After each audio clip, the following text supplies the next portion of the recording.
पाकिस्तान दुनिया के सामने खुद को एक बड़े ग्लोबल प्लेयर के तौर पर पेश कर रहा है, लेकिन क्या इसके पीछे छिपी है आर्थिक तबाही, राजनीतिक अस्थिरता और सेना की बढ़ती पकड़?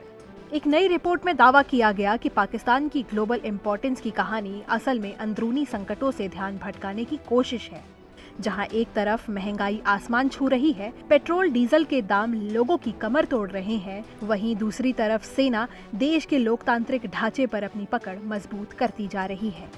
रिपोर्ट के मुताबिक पाकिस्तान खुद को अमेरिका, ईरान जैसे बड़े मुद्दों में मध्यस्थ के तौर पर दिखा रहा है ताकि दुनिया के सामने उसकी अहमियत बढ़े, लेकिन असल तस्वीर कुछ और है। देश आर्थिक संकट के मुहाने पर खड़ा है, आम जनता महंगाई से जूझ रही है और सरकार अंतर्राष्ट्रीय कूटनीति की चमक से इन समस्याओं को छिपाने की कोशिश कर रही है।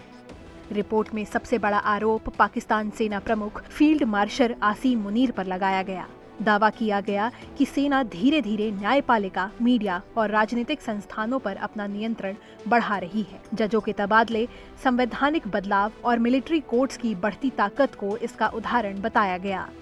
रिपोर्ट कहती है कि भारत के साथ तनाव और ऑपरेशन सिंदूर जैसे हालातों ने पाकिस्तान सेना को और ज्यादा ताकतवर बना दिया, यानी सुरक्षा संकट को सत्ता केंद्रीकरण के हथियार के तौर पर इस्तेमाल किया गया। यही नहीं, रिपोर्ट में दावा किया गया कि अमेरिका के राष्ट्रपति डोनाल्ड ट्रंप के साथ करीबी दिखाकर सेना ने खुद पर पड़ने वाले अंतर्राष्ट्रीय दबाव को भी कम किया। आर्थिक हालात की बात करें तो रिपोर्ट में पाकिस्तान की स्थिति बेहद गंभीर बताई गई है। प्रधानमंत्री शहबाज शरीफ खुद मान चुके हैं कि देश का तेल आयात बिल हर हफ्ते करीब $800 मिलियन तक पहुंच चुका है। सबसे बड़ी चिंता ये है कि पाकिस्तान के पास सिर्फ 5 से 7 दिन का तेल भंडार ही बचा है, जबकि भारत जैसे देशों के पास रणनीतिक पेट्रोलियम रिजर्व मौजूद है।